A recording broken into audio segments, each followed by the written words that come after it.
Are we back? Are we back? Yeah, we're back. Okay, cool. Okay. I just finished Jedi Survivor on Jedi Grandmaster difficulty in 22.1 hours, 66% completion. I'm just going to talk about the game a little bit quickly, just to give my general thoughts on the game and what I thought about it. And we're gonna get the one that everyone's thinking about out of the way first, which is performance, right? So I played on PS5, and on launch the performance was a bit rough. I know we're still close to launch, but there has been a patch. But at launch, performance was kind of rough. Even in performance mode, it was like variable between 30 and 60 FPS. Interiors was 60 most of the time in interiors, but then it could drop to 30 sometimes. In the big open spaces like Kobo and Jeddah, like some of the other planets, frame rate would usually drop to 30-ish, maybe 40-ish, and it would consistently stay like that when you're in the big open fields. Since the patch, it's been a lot better. I noticed that the game it runs a lot better, which is very good. And all this is on the PS5 version. Like I know PC is like a whole different thing with performance, but PS5 it's very playable. It's annoying, but it's playable. Bugs, not many bugs. I encountered one game-breaking bug, which forced me to quit out the game in order to fix it. It was just after the double-ended lightsaber boss on Kobo. BD1 got stuck on Cal's back, and I couldn't slice a door, so I couldn't progress. So I had to reload. The reload fixed it completely fine, and everything was fine after that. No real game-breaking bugs. There were some graphical bugs were quite prominent at times. There were some very, very prominent graphical bugs at times. The story I preferred much more to Jedi Fallen Order. This story was a lot darker, a lot more mature, which I liked. I thought showing the character development, like Cal has developed as a character like extremely well. Like he's a very different character than he was in Fallen Order, which is good to see. Like it's good to see. And overall, in general, there's some good twists in the story as well. Oh yeah, spoilers. I don't give a fuck. Spoilers, right? The villains I liked all the villains. I thought Dagan Gera, the High Republic Fallen Jedi, was a great villain. I thought he was really, really, really good. More complex and than just a plain evil guy. You know, there was a lot of complexity to his character, and the fact that he was High Republic made it really interesting. Ravus I thought was a bit flat until later into the game, and you really see that Ravus had character development and had like meaning behind what he was doing, which was really cool. Okay, big spoiler alert. The Bode twist, where Bode is a Jedi or fallen Jedi, Sith, whatever you want to say. I wish Bode's story was dove into a bit more, like why his blade was red. Did he steal the blade? Did he bleed his crystal? Whatever. I wish that was expanded on a bit more. But in general, I liked that big twist. I did like the twist. Gameplay. Now, gameplay is so much better than Fallen Order. The platforming and all the different platforming elements.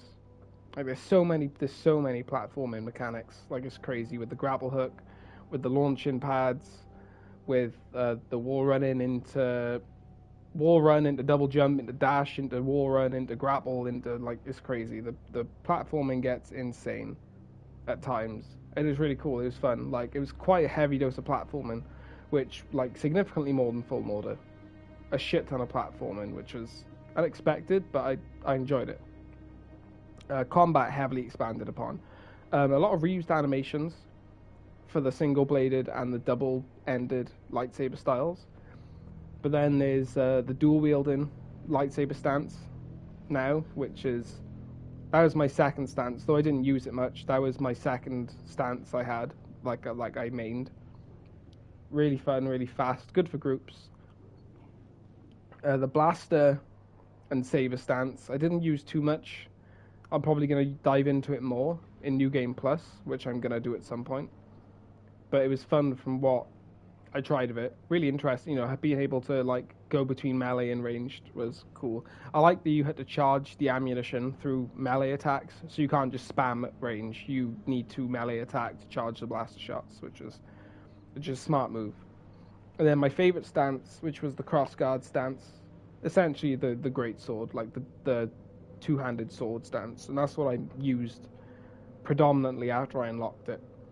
And there's a lot of variety in combat in this game, along with enemy types. Right, the amount of enemies and bosses in this game is staggering compared to Fallen Order, and there's a lot of fan service, like a ton of fan service from like separatist droids, droidicars, super battle droids, all the way up to stormtroopers, imperial officers, ATSTs. Is it ATSTs, the two-legged ones? Those ones. Like there's a lot of new creatures, like the giant scorpion and stuff. It's cool. Bosses were like, the bosses in this game are really good. Like they were a lot better than Jedi Fallen Order. My favorite boss in Fallen Order was Talon Malicos, the fallen Jedi in that game. He was my favorite boss in that. And there was a thing I liked about this game. There was a lot more lightsaber combat, like as in like lightsaber versus lightsaber combat. There was a lot more of that compared to Fallen Order, which I really enjoyed. And generally, they were better than Fallen Order. Much better. There's around 5. Well, I'd say there's 3 big planets to explore. I say big. There's 3 like sizely planets to explore, then 2 smaller ones.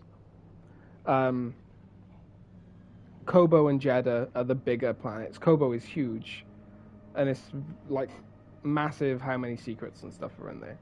And the Metroidvania elements really benefit from that. There are secrets everywhere, like everywhere, and it's crazy like how many things you can find just by looking down, like like a corridor or a cave. Also, there's so much to find, even though a lot of it isn't really worth it unless you're into cosmetics. A lot of the secrets aren't really worth finding.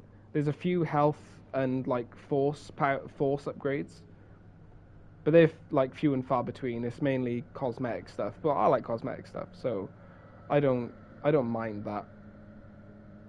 But overall, I think this game was great. I know the performance is one thing, but I can look past the performance issues and see what this game is for what it is, and it's easily one of the best Star Wars games that has come out in a long, long time. Easily. Like next to, I'm putting up there with like KOTOR, the Jedi Knight games, Jedi Knight 2, Jedi Academy. It's up there with those games for me. Like it's easily some of the best Star Wars gameplay and Star Wars themed thing that you can play. It really is. And if you want to wait for like patches to smooth out the performance, that's fine. But like the performance on PS5 at least was not that bad that I would consider it a huge problem and not want to play it. Like I played through the entire game, thoroughly enjoyed every single minute of it, apart from some annoying bosses, right? Because oh yeah, last thing, on Jedi Grandmaster difficulty, this game is brutal at times, and I mean brutal, brutally hard. Damage is insane. You take insane damage. Most bosses can 3-shot you. Some of them even can 1-shot you, even with like full health upgrade. Some can just 1-shot you like outright, and you're dead. And also with the parry timing is so much more unforgiving than Fallen Order. It feels frame perfect in this. I think in Jedi Fallen Order, on Grandmaster difficulty, it didn't feel frame perfect. You still had a little bit of leeway. In this game, it feels like almost frame perfect to get a perfect parry. And it made, like, some of the bosses were insanely hard. Like, I ended up adapting. I didn't parry a lot of the time. I mean, I tried to. I just, like, the timing was so difficult to get down. Like, so difficult. Other than that, aside from the... If I factor in the performance issues, this game is a 9 out of 10 still. Easily a 9 out of 10. And that's if I factor in the performance issues. Maybe 8. You know, if I'm being harsh. Yeah, I'd say an 8. With the performance issues, if I consider the performance issues, this game is a solid 8, 9 out of 10. Easily. If there was no performance issues, and this game was, like, completely optimized out the ass and ran perfectly, this would be a straight 10 out of 10. Best Star Wars game in a long time. Easily. That's all I wanted to say. So, I really enjoyed this game. I hope people will give it a try, even if you wait for the game to get patched up. Play this game, especially if you're a Star Wars fan. Like, you owe it to yourself to play this game. It is so good. So good. And that's it. That's all I wanted to say. Peace.